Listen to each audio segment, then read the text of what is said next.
Of all the antagonists in Naruto, Pain and Obito are often regarded as two of the very best. Both of these villains served as foils to Naruto's character and pushed his ideology to the absolute limit, with some fans even being convinced that they were actually in the right all along. But what if these two titans were to face off in a fight to the finish? That's the question I'll be answering today with the help of TG.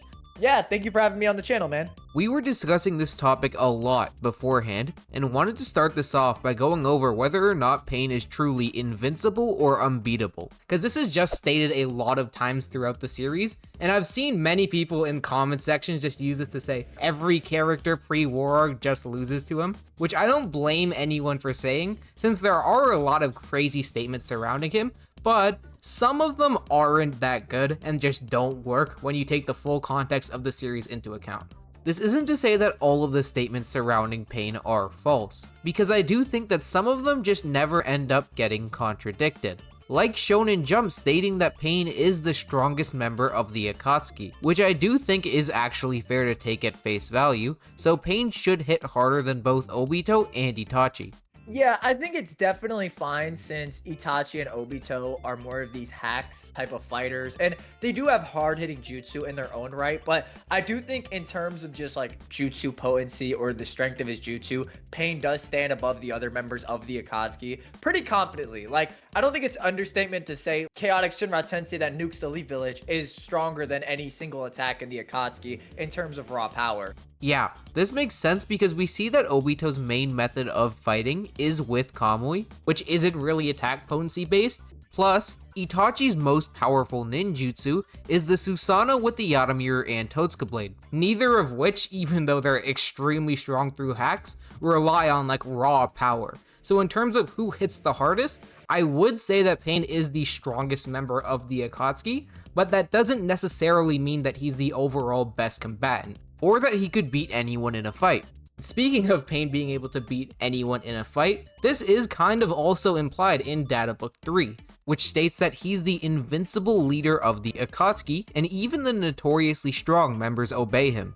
At face value, this statement would mean that Pain is outright invincible, therefore he wouldn't lose to anybody including Obito, and I can definitely see how someone can take that interpretation, but when you look at the rest of the statements in Data Book 3 describing Pain, I think the idea that he's completely invincible becomes a lot more shaky. Because we see in Pain's character file that it is just stated that Pain is unbeatable because he is immortal. Obviously, in retrospect, we know that Pain isn't actually immortal, so if him being immortal is the databook's main reason for Pain being unbeatable or invincible, then it means that the databook might just be wrong about Pain, which is in line with it constantly hyping up Nagato as a literal god, which we also know is not true. Yeah, I definitely agree. I think it is somewhat questionable. You can somewhat supplement this with Obito somewhat chiding Pain for somewhat struggling with Jiraiya despite him being unstoppable and all-knowing. And if you read this section, it's very clear that Obito is kind of mocking Pain or kind of throwing snide remarks at him.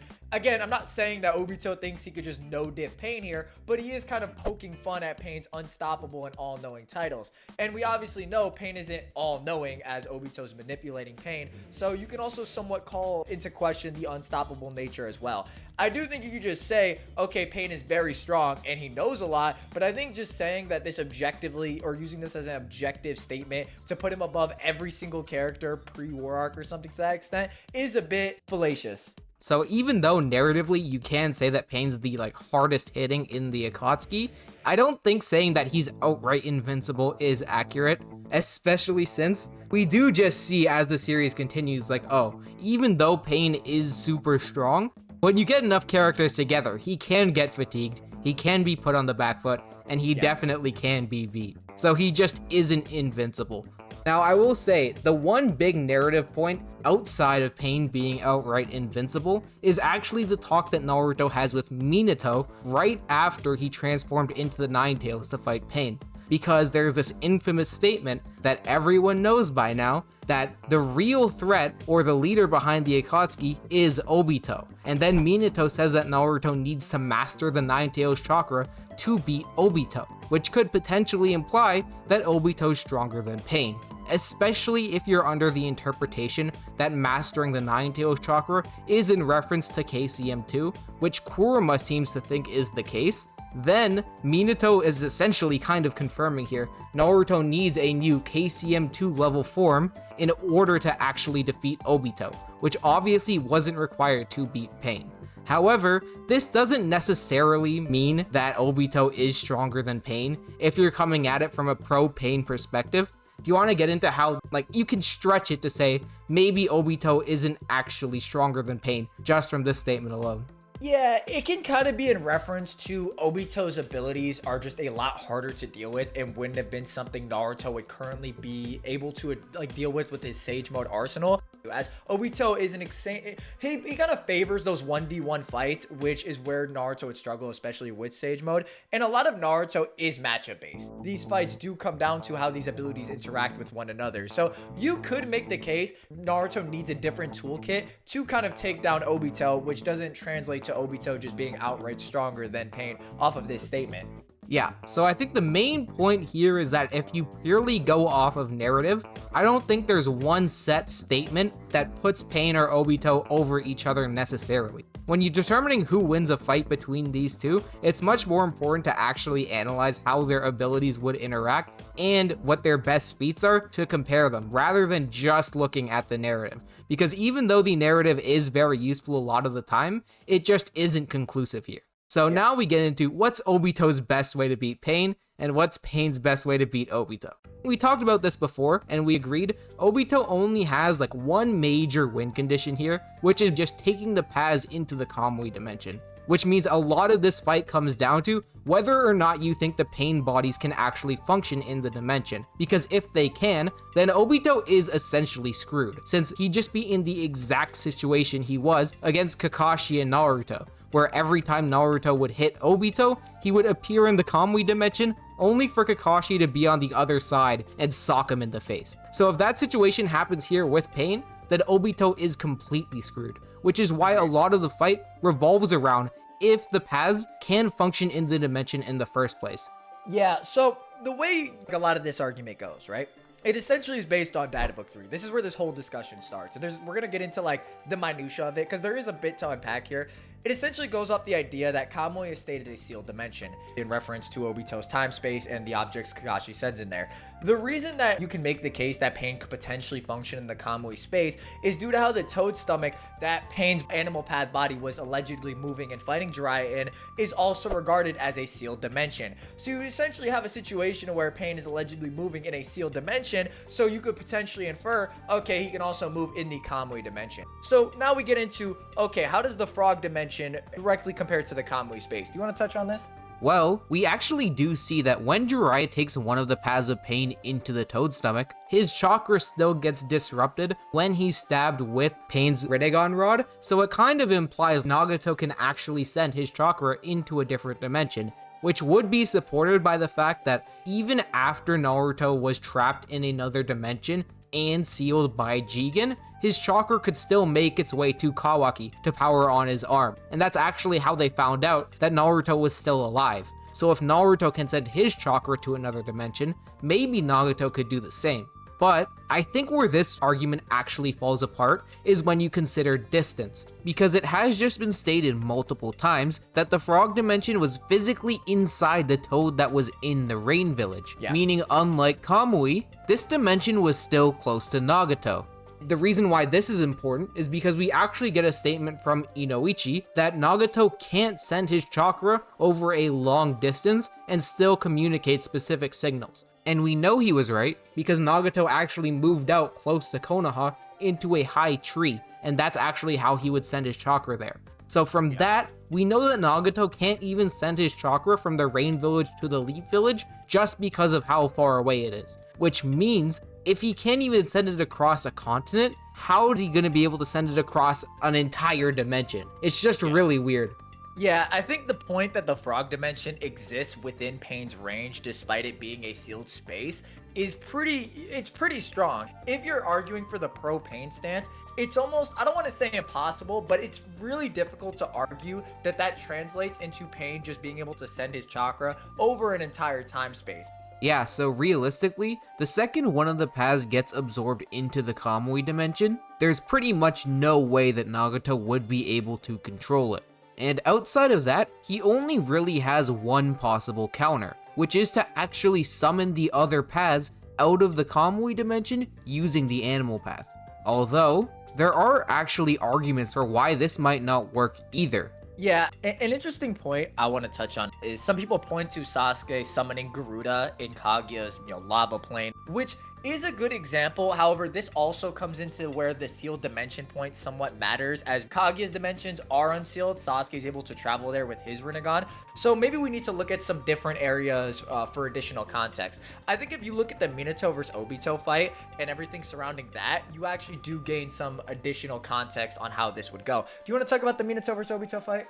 Yeah, so Minato just blatantly says, after seeing Kamui used twice, that if Obito manages to suck him into the dimension, it's just game over, he's cooked. That was kind of the whole point of their last encounter, with the weekly statement even noting that it was a battle of speed, because if Obito managed to touch him first and suck him into the Kamui dimension, he would have won the fight. That was the entire point of that scene, and this only works if Minato's space-time ninjutsu would be blocked by the Kamui dimension. Which is important because we see that when Boruto uses his space-time ninjutsu, which Kashin Koji states is functionally identical to FTG, he's clearly able to transport from one dimension to the other, which does put more stock into Obito's dimension being sealed or just so far away that FTG can't cross it.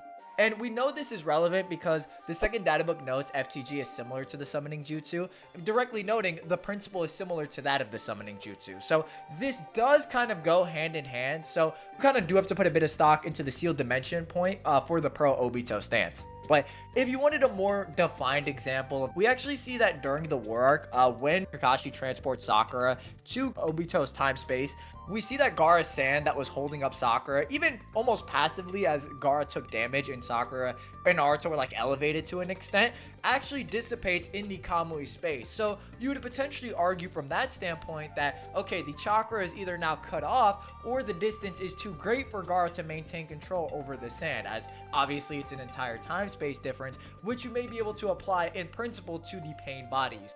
I do think the best conclusion to come from this is that once Obito sucks a path into the Kamui dimension, it's probably done for. So now we can get into their specific win cons under the assumption that, okay, if Obito gets a path in Kamui, it's out for good. Yeah. Now I will say, even though Obito is an absolute beast, Pain is definitely still capable of keeping up with him in a fight, because a lot of his abilities are actually surprisingly well suited for Obito. I think the most important one is the Rainmaker Jutsu, since a big part of Obito's arsenal is just using Kamui to catch his opponents off guard. We see this when he fights Fu and Tournai. Obito is constantly popping out of the ground to try to catch them in the Kamui dimension, and even though Fu's a sensory type, they are still struggling significantly to fight him. So Pain needs a way to sense Obito, and his way of doing that in this fight will 100% be the Rainmaker Jutsu. If you haven't heard of this before, it's always raining in the Rain Village, specifically because Nagato is using it to sense where everyone is and everything that's going on. So if he activates this jutsu against Obito, then I think he would actually be able to detect when Obito materializes and be able to go onto the attack, which will help him a lot when it comes to countering Kamui. And this is also supplemented just in the story, because I think it's actually implied that the Rainmaker Jutsu is what Pain and Konan used to find out that Obito has a time limit of 5 minutes. Do you want to get more into that? So the reason it's argued that this is implied to be what Pain and Konan used to figure out Obito's time limit is that the Rainmaker Jutsu is active when Obito is actually in the Rain Village, and Conan had been watching Obito for years along with Pain, and considering the jutsu's always active, it does make a certain degree of sense how Conan was able to come to these conclusions. It would be off Pain just sensing Obito's intervals and how long he can remain intangible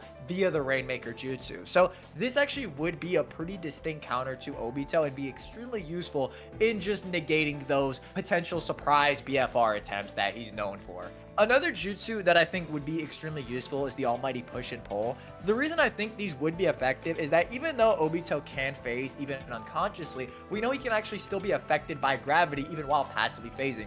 We know this due to how he was falling in his fight with Conan, and as he's falling in the middle of the ocean, it's not like he's flying, he's still being pulled down by gravity, yet he can still phase through paper bombs once they attach to him. So gravity manipulation does have a certain effect on Obito, so this would do well in just stalling out Obito or preventing other pain buys from potentially getting grabbed.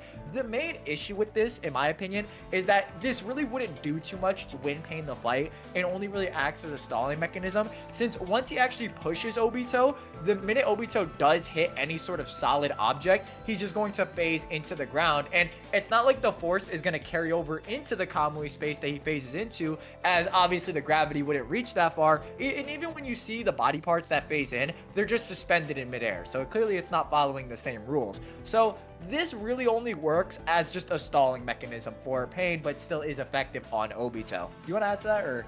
Yeah, so essentially the almighty push can work when Nagato is specifically trying to prevent Tendo from getting sucked into the Kamui dimension, but in terms of actually putting Obito down, it probably won't be effective, just because we see that even Naruto's shadow clone is actually able to tank the Shinra Tensei without disappearing, and it's the impact on the ground that makes it disappear. So, since we know that Obito can phase through the floor, it's kind of just like, sure, he might get hit by the initial gravity wave, but then he can just phase through the floor, so there's no real impact or harm that comes to him. And we know that the Diva Path has a 5-second limit for when it can use Shinra Tensei, which means that once Obito phases through the floor and gets back out, he can just go back a second time to suck Tendo into the Kamui dimension, and Nagato doesn't have a concrete counter this time for it, which makes things a lot worse. I will say the one major win con that Pain has is by using the same strategy that Fu and Torine did,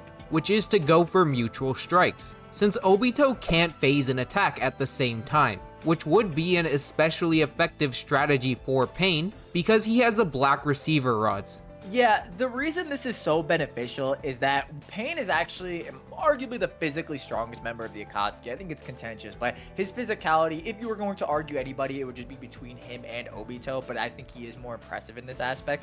The reason this is relevant is due to the black receiver rods that he utilizes and injects chakra into. This is effective on individuals like Naruto with Sage Mode levels of physicality. I know people are going to argue that Naruto stabbed himself, but Nagato literally shoots a rod out from his chair that stabs Naruto's stomach and does lunge for Naruto multiple times. So I think him being on that level in terms of physicals is pretty consistent. He can also break the rods, which require Sage Mode levels of physicality, as the only people in the manga, not anime because anime makes the rods weak, who can break it are Sage Mode level users like Jiraiya, Naruto, and Geset, Pain. So these rods would actually be pretty effective on Obito, since they would just inject chakra into Obito and potentially nullify his movements for Pain, and Obito really wouldn't have a good answer for them. Like, there's nothing really suggests he'd be able to resist this type of attack, honestly speaking. Yeah, once Obito's chakra is disruptive, I think there's actually a pretty good chance that he might just not be able to use Kamui anymore, and at that point he's completely screwed because he may be paralyzed because Nagato's injecting chakra in him, he can't use ninjutsu, and then all 6 paths are gonna jump him. Like, if Obito gets stabbed by a chakra rod at any point in the fight, he's kind of just screwed. But the problem is, Obito's infamously hard to tag, right? That's kind of the whole issue. So if Pain can land that hit, I do think it's a solid win condition for him. It's more of a question of, can he land that hit in the first place? Especially since Obito has a pretty diverse arsenal of jutsu that will be able to keep Pain from tagging him that easily. Yeah, Obito actually does have answers that we can talk about. For the shared vision, even with the pain bodies plus the summons, is pretty formidable. Something Obito could do is the Uchiha flame formation barrier that he does in the war. This is noted to actually keep out or resist Bijou and even singe Gyuki's hand. Now, for anybody who's going to argue, oh, this is Rinnegan Obito, the data book for this jutsu specifically notes that it is a low chakra technique, so there is no reason to suggest that the variant used in the war would be any stronger than normal if the threshold of chakra is already low to begin with. It just wouldn't make a certain amount of sense. And this barrier is actually pretty durable, as Guy notes in the fight that once Obito erected the barrier, they have no choice but to go after Obito himself, which is pretty ridiculous when you keep in mind that Guy has access to the 7th gate at this point and Hirudora, so he's almost just admitting that the flame formation barrier is stronger than a War Art Guy's Hirudora, which is pretty ridiculous. Pain's only real way to counter the flame barrier is if the animal path just starts summoning the other paths out of it after Obito erects it. But if the animal path ends up going down at any point in the fight, then this barrier is just going to be a problem, because I don't think any path would be capable of breaking out of it, except for maybe the Diva Path's chaotic Shinra Tensei. Like, if you think that hits harder than Gyuki, then maybe it would be able to shatter the barrier. But after that, Diva no longer has access to the almighty push or pull, so Pain's just in an infinitely worse position. Yeah, and then you also have some of Obito's other abilities like long range fire style that, even if you assume is just not quite as large or as comparable to his Rinnegan variant, is pretty substantial size-wise as it was comparable to the Jubi. So you could say maybe some unquantifiably weaker version would still be quite large and effective in this fight, along with the fact that he does have other jutsu he can use like the Uchiha weapons, assuming that he stored them in the Kamui space and they're not in the hideout. So this is an assumption on Obito's benefit. He can use those Bijou rods that he has that Madara had housed in the Uchiha hideout, or those large-scale shuriken that were able to cut Gyuki's tails. These are range-style weapons that he can pull from the Kamui space to aid him in the fight. Again, assuming that he actually has access to them in this point. But aside from that, some of his other abilities like wood style aren't too relevant, as, you know, this would require Obito to actually try and Kamui and get close to individuals. And most of the paths probably wouldn't be able to resist a Kamui attempt aside from the Diva path, which is really just going to be the factor that makes it so the other paths don't get Kamui'd. So the wood style suppression, like the small style wood style that was holding down KCM2 Naruto, while it could be argued to bind the paths of pain, it may not just be enough to ensure Obito a victory. Yeah, so despite being a pretty complex topic, I think Obito versus Pain only comes down to like what you think about a couple major factors. Number one is, can the paths operate in the Kamui dimension? And then how effective would Pain's abilities be on Obito? And when you look at both of those points, I think we proved pretty well that the paths shouldn't just be able to chill in the Kamui dimension. And as for number two, Pain just doesn't really have a concrete way to take Obito down.